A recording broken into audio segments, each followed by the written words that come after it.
pessoal, tudo bem? Se preparem, porque hoje a gente vai fazer uma verdadeira viagem no tempo. Nosso destino? Um dos tesouros culturais e científicos do Brasil, o incrível Museu de História Natural de Mato Grosso. Bora mergulhar nessa história juntos? Olha só, a nossa jornada começa exatamente aqui, nesse casarão histórico, a Casa Dom Aquino. Pensa bem, essa construção é de 1842, então não é só um patrimônio histórico, né? É tipo portal de entrada para um passado, uau, super profundo e fascinante. A própria casa já é uma peça do museu, preparando a gente para o que vem pela frente. E aí fica aquela curiosidade, né? O que será que tem lá dentro, escondido nessas paredes tão antigas? Bom, a resposta leva a gente por 3 caminhos incríveis: a paleontologia, a arqueologia e a etnologia. Vamos descobrir cada um deles. Então vamos começar com a primeira parada, a Era dos Gigantes. É isso mesmo, a gente vai voltar e muito no tempo. Dezenas de milhões de anos para conhecer as criaturas simplesmente fantásticas que andaram por onde hoje é o Mato Grosso. E preparem-se, porque essa aqui é a grande estrela do museu, o Pycnonemosaurus nevesi. Essa ilustração dá uma ideia do tamanho do bicho, um predador que era de dar medo, viu? E o mais legal, é a única espécie de dinossauro carnívoro grandão desse porte já descrita aqui no Brasil. E quando eu digo gigante, é gigante mesmo. Agora se liga nos números, porque são de cair o queixo. Imagina só, um bicho com 9 metros de comprimento. Isso é mais comprido que um ônibus e pesando quase 2 toneladas. Ele viveu 70 milhões de anos atrás e os fósseis foram achados lá na Chapada dos Guimarães. Mas o detalhe que choca mesmo é a dieta. Ele não só era carnívoro, ele era caníbal. Ele caçava outros da própria espécie. Uma coisa que impressiona nesse museu é a qualidade dos fósseis. Dizem que são dos mais bem preservados do Brasil. Dá uma olhada nesse aqui. A delicadeza dos ossos, a forma como ficou impressa na rocha para sempre, é literalmente uma janela para o passado, para a vida na pré-história. E o legal é que cada pedacinho desses conta uma história. Sabe, essas vértebras, esses ossos, são como as peças de um quebra-cabeça gigante que os cientistas vão juntando para entender como eram esses animais. É impressionante pensar que um único osso pode dizer tanta coisa sobre um mundo que nem existe mais. Mas a história não acaba com os dinossauros não, muito pelo contrário. Olha só esses ossos aqui. Eles são da megafauna, aqueles animais gigantes que vieram milhões de anos depois. É a prova concreta de que o Mato Grosso foi, por muito, muito tempo, uma terra de gigantes. E esse mural aqui é fantástico, porque ele mostra pra gente quem eram esses outros gigantes. A gente está falando da preguiça gigante, a Eremotherium, e do tatu gigante, o Pampatherium. Imagina esses dois andando por aí. Eles viviam juntos, nessa paisagem, num ecossistema que a gente nem consegue imaginar direito hoje em dia. Ok, agora vamos dar um salto no tempo.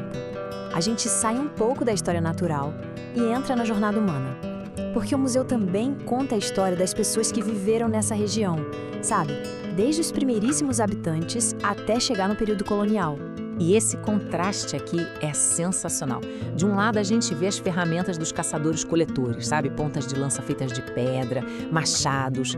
E do outro lado, cacos de louça fina, de porcelana, que foram achados em casarões de engenho da época colonial. Numa mesma vitrine você tem milênios de história humana lado a lado, da luta pela sobrevivência ao luxo. Agora a gente muda de novo, mas para uma história que não é só sobre o passado, é sobre o presente, uma história que continua bem viva. O museu faz essa ponte com a cultura riquíssima dos povos originários e dá um destaque especial para a arte do povo Uaurá. E para a gente entender a arte deles, a gente precisa entender de onde ela vem. Esse mapa mostra o Parque Indígena do Xingu. É lá que o povo Uaurá vive até hoje, mantendo suas tradições e criando as peças incríveis que a gente vai ver agora. E olha só isso, são elas. E, gente, isso aqui não é só uma máscara, um objeto de decoração. São objetos sagrados. Eles usam essas máscaras no ritual Atujuá, que é para se comunicar com os espíritos Apapatai. São seres da mitologia deles que, até hoje, fazem parte do dia a dia da comunidade. Cada detalhezinho, cada fibra que está aí, tem um significado muito, muito profundo. Bom, a gente já olhou bastante para o passado. Que tal agora a gente dar uma espiadinha no que vem por aí, no futuro do museu? E olha, pode acreditar, o futuro é grande, bem grande. 19 metros. Guarda bem esse número, porque ele representa a próxima grande atração que, com certeza, vai mudar completamente a experiência de visitar esse museu. Pois é, 19 metros é o comprimento da réplica de um titanossauro que eles estão construindo. Vai ser a segunda maior do Brasil. E o legal é que, diferente daquele carnívoro que a gente viu, esse aqui era um saurópode, um gigante herbívoro que também viveu por aqui. Vai ser o gigante gentil fazendo companhia para o predador temível. E tudo isso, sabe, faz parte de uma missão, de uma filosofia maior. A Suzana Hiroka, que é a presidente do instituto que cuida do museu, disse uma coisa muito legal, que a meta deles é passar o conhecimento científico para a população, mas de um jeito mais gostoso, mais divertido, ligado a lazer, cultura, ciência com prazer.